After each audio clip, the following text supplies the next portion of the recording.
The most shocking murder you won't believe is real. Yeah. W crime time. W crime time. A student mysteriously disappeared from her own home in the dead of night, leaving behind no clues.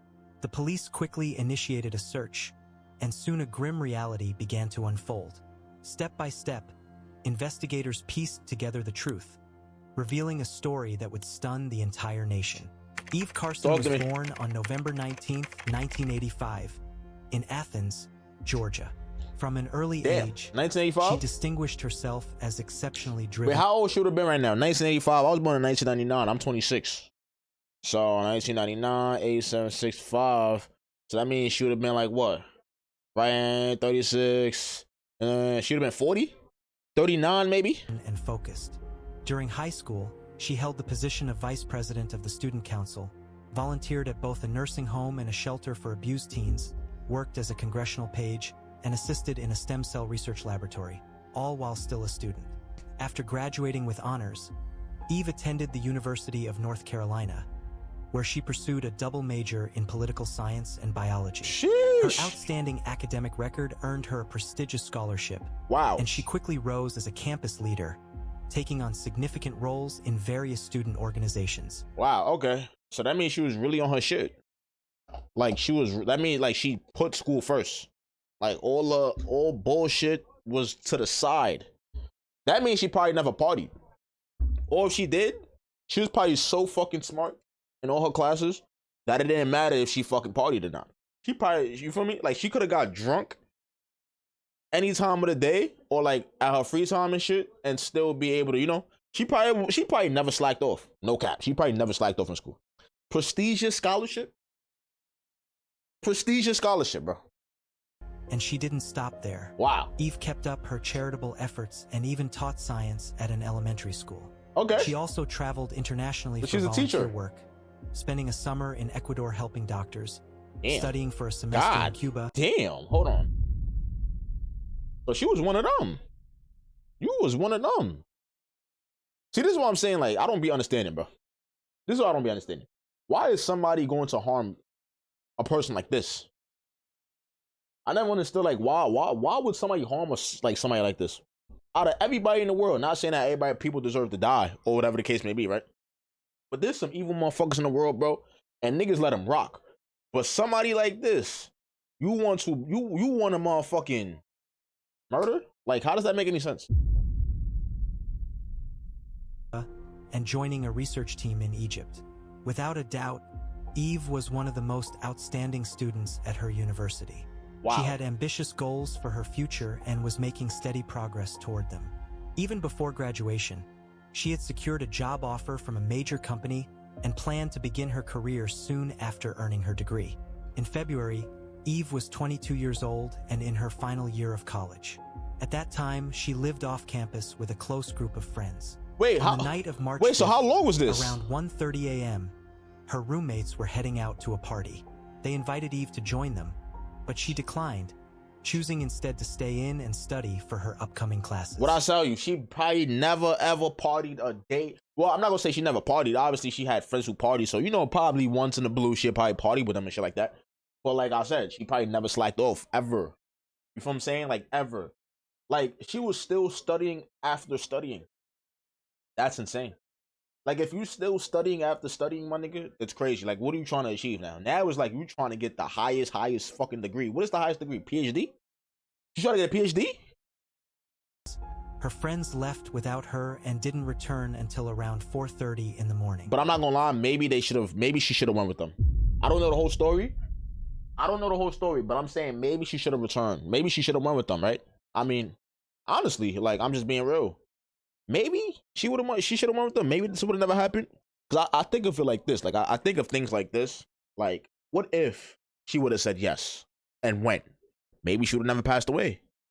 You know what I'm saying? Like, I don't know. I see shit like that. That's how I think of it.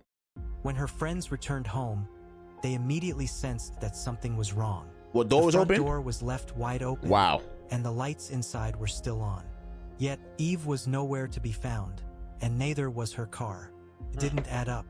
Why would Eve leave in the middle of the night? And why leave the door open like that? They tried calling her, but she didn't pick up. Still, they hoped something unexpected had come up and she had to leave suddenly. So they waited, expecting her to come back. But by the next day, Eve was still missing. That's when one of Eve's friends decided it was time to contact the police and report her missing. After hearing the details, the investigators shared something chilling. Earlier that morning, they had discovered the body of a young woman, though her identity was still unknown. They showed the friend a photo of the victim, and she instantly recognized it as Eve. Damn. It turned out that around 5 a.m., not long after Eve disappeared, police had received a call from a woman living about a mile from Eve's home. She heard what? She had been abruptly woken by the sound of gunshots, followed by a terrifying scream. That's what I'm saying, like, all right. So my assumption before I watch this whole video is that somebody tried to break in our house, or she got set up. I feel like somebody tried to do a home invasion. You feel what I'm saying? Got set up, or shit like that. Home invasion going wrong. You feel me? Or she got set up. But it's like, who was set up? Like, you feel me? Like, not her friends. I doubt her friends are set up. And let me guess, like, I don't want to assume, but why I feel like it's some black niggas, bro? Why do I feel like it's some fucking black niggas? I feel like my peoples is behind this, bro. I hope not, my nigga. Alarmed and unsure of what was happening, she called the authorities. When officers arrived, they found a young woman's body lying on the ground. No ID, no phone, nothing to help with identification.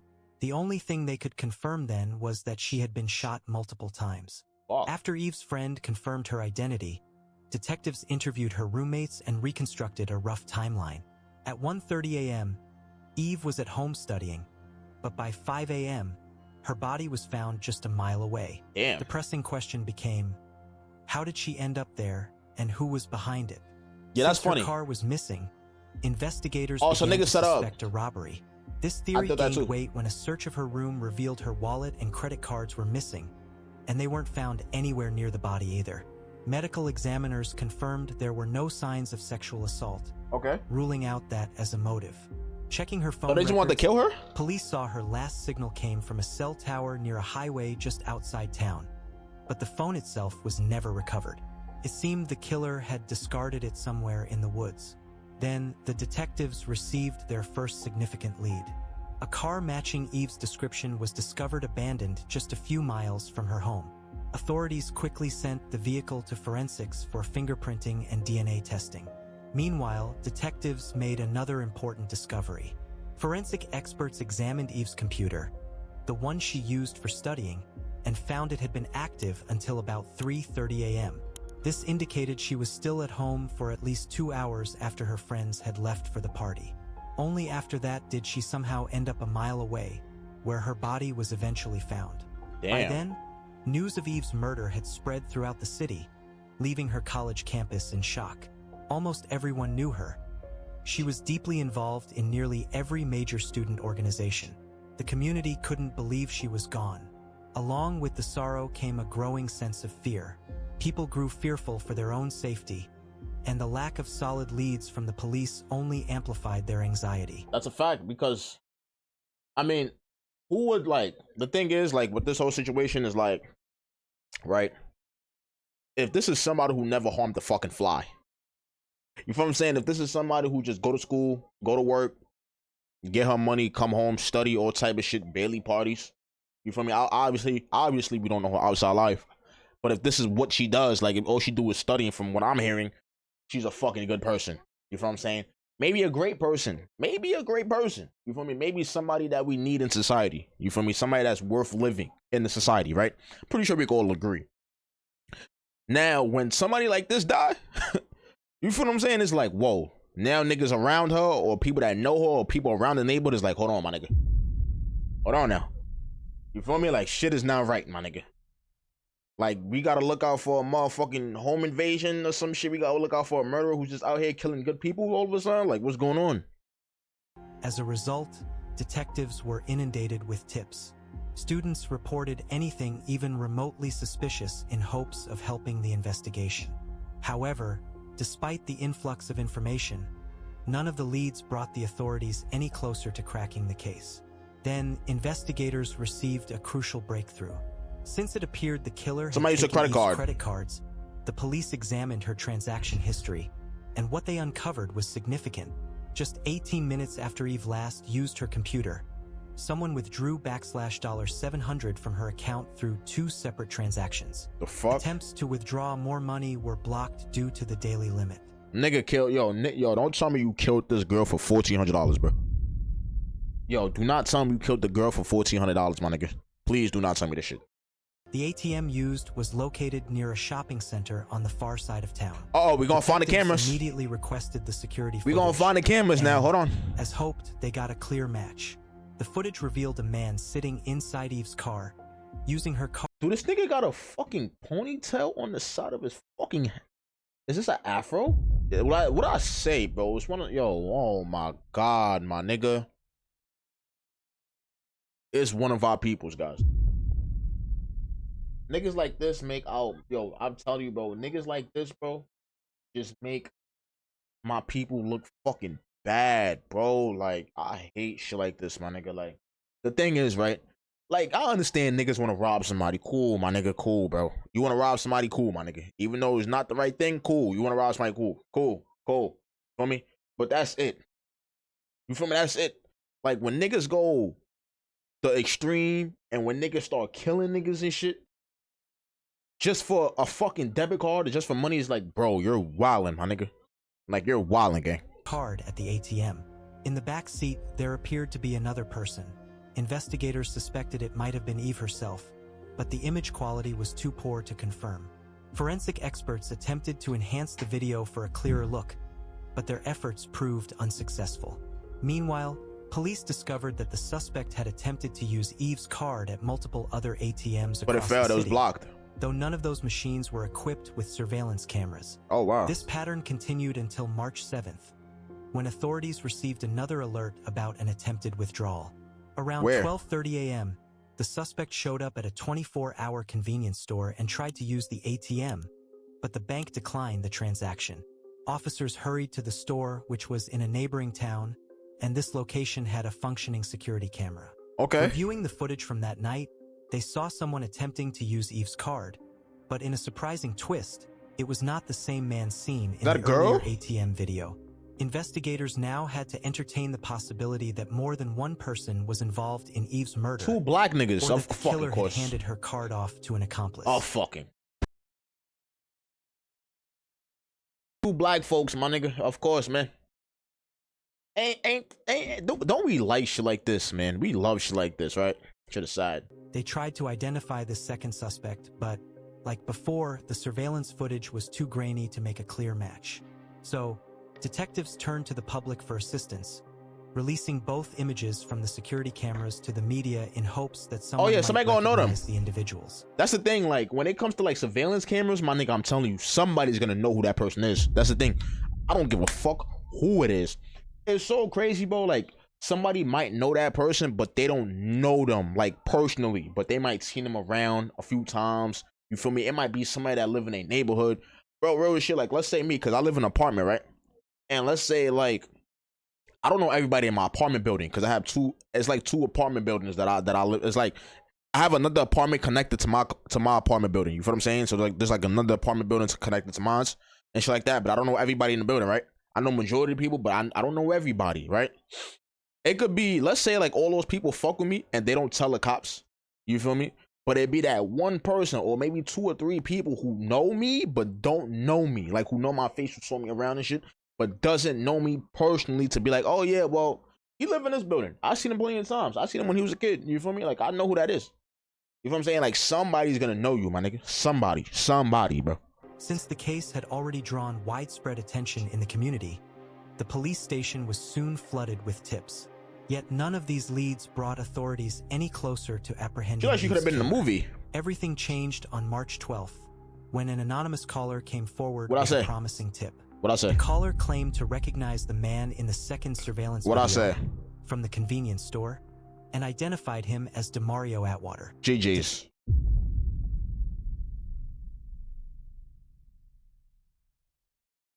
Niggas are fucking goofy. Niggas are goofy, bro. Niggas are goofies. He's a goofy. Detectives began investigating Atwater's background and uncovered some troubling details. At only 21 years old, he already had an extensive criminal history including multiple arrests for robbery, assault, drug offenses, and other crimes. Although he had served time in jail, he had also been released early on several occasions. They also discovered that just 2 days after Eve's murder, DeMario was scheduled to appear in court for carrying a handgun while on probation. Oh, this was wild. Oh, this nigga was wilding. Oh, he was bugging. Oh, he was wilding. So the nigga already was on probably probation or some shit, or he probably had court dates and shit like that, and you still doing drills? Authorities reviewed old mugshots of Atwater and matched them against the convenience store footage, confirming the striking resemblance. It was clear they had the right person. Further, they learned DeMario lived close to the store, prompting detectives to go straight to his residence. During questioning, DeMario denied any involvement in the murder, but the surveillance video provided enough cause to take him into custody. As the investigation continued, police discovered that DeMario was frequently communicating with a 17-year-old named Lawrence Lovett, who already had his own criminal record. Oh, GG's. I know what happened. I know what happened. He gassed this nigga. If I had to assume, right? The Marcus Demetrius, whatever the fuck his name is, the older nigga, he gassed the 17-year-old nigga, bro. I'm telling you, it always happens, my nigga. The older niggas be gassing the young niggas about to do shit. I'm telling you. Despite his young age. When detectives reviewed Lawrence's mugshots, they immediately recognized him as the person driving Eve's car in the first ATM what I say? footage. However, unlike DeMario, Lawrence resisted arrest, barricading himself inside his home, forcing law enforcement to call in SWAT. Why the fuck would you do that? When officers finally apprehended him, Lawrence also denied any involvement. Both suspects were then charged and held in custody awaiting trial. With neither willing to cooperate, investigators turned to building their case through other means. Cell phone data revealed something significant. On the night of Eve's murder, both suspects' phones connected to a cell tower near her neighborhood, despite them living in a different city. Detectives suspect that DeMario and Lawrence randomly targeted Eve, simply searching for someone to rob and noticing she was home alone late at night. How they notice though? Like what, through windows or some shit? Like what the fuck? How would you know? Based on the ATM withdrawals, it appears they forced her to drive with them to several locations. Damn. After hitting the $700 daily withdrawal limit, they took her out to a wooded area on the outskirts of town, where they ultimately murdered her. But why though? Given the brutality of the crime, prosecutors declared their intention to pursue the death penalty for DeMario. Why though? Lawrence's situation was more complex. He was too young. Since Lawrence was a minor, the harshest penalty he faced was life imprisonment. Aware that the evidence might not be strong enough to secure a conviction alone, prosecutors made a calculated offer to DeMario: plead guilty in exchange for removing the death penalty threat. Damn. DeMario accepted the deal He did that. and confessed that he got life. And Lawrence went out that night planning to commit a robbery. Oh, nigga ratted. Oh, shit. Oh, nigga ratted on his meds. And make quick money. He explained that Lawrence had called him, suggesting they target someone on the university campus. So the young nigga did it. While driving through a neighborhood, they noticed Eve through a window in her house. Damn. And that's when they acted. Damn. Armed with their guns, they broke in and forced her into her own car. They then drove to several ATMs, attempting to withdraw as much money as possible. I'm not gonna lie, like in this situation, like, cause I put myself in people's shoes, right? And I know, like for me, putting myself in her shoes right now, I know I would have been scared as fuck. Like, no cap, I'd have been so fucking afraid, my nigga. Gang, especially like since I'm a woman, I'm seeing 2 black niggas with fucking guns. The fuck? You feel what I'm saying? Break into my crib. Damn, bro. And this is why, like, I'm gonna keep it a buck. Like, if I live with somebody, like, I wanna have people around me. I'm not gonna lie, like, I wanna live with people. You know what I'm saying? Not that I'm afraid to live by myself. It's just that I feel like it's better to live with people. You feel me? Because it's like, if maybe now I'm not gonna lie, maybe living with people would have never stopped them, because I reacted to a case where, nigga, it was two men who broke into a fucking house with 6 people in it and they killed all of them. You feel what I'm saying? So, not that they'll stop you, but I feel like it's unlikely to happen. Like, it's rare. You feel me? Like, somebody will think twice. They be like, oh wait, hold on, there's people in that motherfucker. You feel me? But I know she was scared as fuck, because I'd have been scared as hell, bro. No cap. Rest in peace to her. Throughout the ordeal, Eve pleaded with them to let her go, promising she wouldn't say a word. She just wanted to get home, but they had different plans.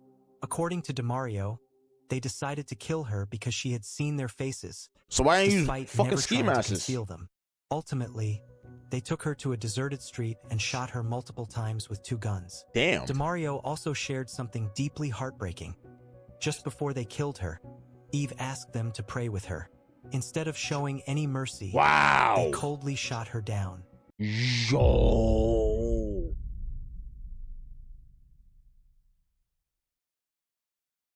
Damn. Nah, that just, I ain't gonna lie, that just broke my heart a little bit. Niggas are savages like that? Niggas ain't even care. I ain't gonna lie, bro. I'm gonna keep it a buck. If I'm in the situation, bro, and I'm the aggressor, you feel what I'm saying? I'm a heartless motherfucker in GTA, of course. And then I'm like, you know what? I'm about to kill this person because, you know, they saw my face in GTA. You feel what I'm saying? In GTA. And they say, yo, pray with me. I'm a cute buck. I'm not doing it. I'm sorry. I'm not doing it. I'm sorry. I can't. I would even be in this situation regardless. But I'm saying, like, when somebody asks you that, when somebody be like, yo, can you pray with me after you doing a crime towards them? Or you doing something, like, harsh towards them, my nigga? It's like, damn, my nigga, fuck. It's like, fuck. It's like, damn, I know I'm going to hell. Nigga, y'all niggas are going to hell. No cut. In April 2010, They going to hell. 2 years after the murder, DeMario was found guilty. Thanks to his plea deal, the judge sentenced him to life in prison instead of the death penalty, Dickhead. plus an additional 30 years. Wow. After the verdict, DeMario turned to Eve's parents, apologized for his actions, and admitted he deserved the punishment he received. Meanwhile, Lawrence refused to plead guilty, and his trial began in December 2011. He's a bozo. Despite his lawyer's attempts to prove his innocence, DeMario's confession, along with the overwhelming evidence, led to Lawrence being found guilty and sentenced to life in prison. He's a dickhead. But his story didn't end there. In 2013, the State Court of Appeals overturned Lawrence's sentence, referencing a separate ruling that deemed life without parole for juvenile offenders excessively harsh and unnecessary. Consequently, he was granted a new trial. This time, Lawrence was more outspoken, telling the court that everyone makes mistakes and insisting he wasn't the monster people thought he was. Despite this, he showed little genuine remorse, and ultimately, the judge again sentenced him to life in prison. Damn, dickhead. It's also important to mention that Lawrence was a suspect in another chillingly similar case. Really? In January 2008, just months before Eve's murder, a 29-year-old student was broken into and killed in his apartment. Whoa. Following the murder, money was withdrawn from the victim's account at various ATMs throughout the city. Oh, so this young nigga was However, bugging. authorities never secured enough evidence to link Lawrence to that crime, and the charges were eventually dropped. Eve's case not only captured national attention but also sparked meaningful change. In February, North Carolina legislators enacted a new law that introduced harsher penalties and more rigorous procedures for individuals involved in gang-related offenses. This law took effect on December 1st and applies to all crimes committed from that date onward. The legislation was directly inspired by the tragedy that befell Eve. At her university, a scholarship was established in her honor, and a memorial garden was created on campus to preserve her memory. In February 2009, one of Eve's close friends became a finalist on American Idol. Wow. While performing on stage, he shared how Eve's death motivated him to take a chance and audition. He expressed that without Eve, he never would have found the courage or determination to pursue his dream. If you found this case fascinating, don't forget to like the video and subscribe to the channel. We post crime case videos. Rest in peace, every Eve, night. man. Rest in peace, Eve, my nigga. Until next time, stay sharp, stay vigilant. Rest in peace to Eve, my nigga. Whoa, what the fuck? Rest in peace to Eve, my nigga. This shit crazy, bro. What I say? I was like, yo, it's definitely. I said, yo, I feel like it's one of my peoples. When I mean my peoples, I feel like it's one of my black folks, my nigga. And what the fuck? I was right. I was right, my nigga. It was one of my folks, man. One of my peoples, my nigga. Black human beings, bro, killing fucking people for senseless crime. Like, bro, no reason. You was better off robbing her with a ski mask. Fuck. I'm just being real. Like, you was better off just doing that with a ski mask and dropping her off. You could have took the car.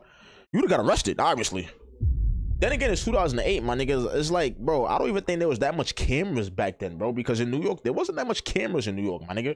You know what I'm saying? Especially in 2008. I don't know about other places, but 2008, it wasn't that much cameras, my nigga. So you could have just broke in. You feel what I'm saying? Robbed her with her, like, ski mask. You probably, probably bring her to the car. You feel me? Do everything you did without killing her. You feel what I'm saying? That'd have been better. Way better. That'd have been way better. Because at least she still have a fucking life. She probably moved out. Still focus on her studies. Still would have been successful. Everything, bro. You feel me? Real shit. Shit crazy.